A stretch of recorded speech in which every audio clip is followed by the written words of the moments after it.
Another week in the books. First off, I finished off House of Night that I had started last week, and once again, a very big thank you to the Nerd Fam for an advanced reader copy of the ebook. Not related to the series by the same name that came out in the early 2000s by Kristen and PC Cast, except they are both vampire fiction. Now, I have been a longtime fan of vampire fiction, and I am so excited to see that scary vampires are back. This one is a truly terrifying monster that Celia has created in this one. However, they've lost none of the sex appeal, at least for some characters. I'll also say I loved seeing the diversity in this novel in the characters, both in the vampires and the humans. There are people from all backgrounds, walks of life, demographics, abilities.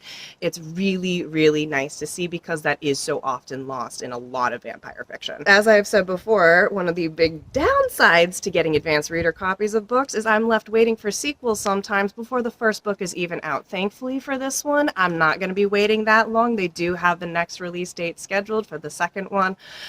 I cannot wait. I need it. House of Night is currently available for pre-order and can be purchased everywhere on March 4th.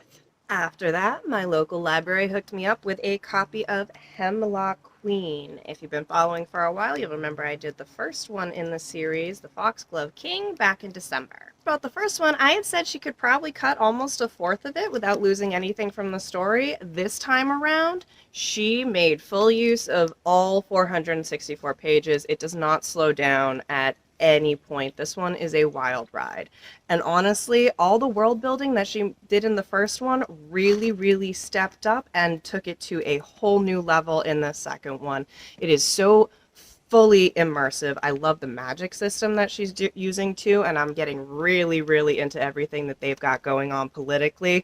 I'm very excited for the third one that's going to be coming out in, I believe, July. And as for my current read, I have just gotten started on Heir of Illusion, and once again, a big thank you to the Nerd Fam for an advanced reader copy of the ebook on this one as well. This one is currently available for pre-order and will be available for purchase everywhere on March 31st. So far, all I can say about this one is it absolutely starts off running. You are thrown directly into the action. I'm very intrigued by what this world is, where it's going, and there's certainly some very interesting magic happening. I'm very excited to learn more. I'm going to give you an update on that one next week. As always, there's a longer write-up of all of this available on my website at writing.hallidaynelson.com. I also want to hear what you're reading. I want to hear if you're having fun with it, because if you are, I want to add it to my ever-expanding TBR list. Happy reading.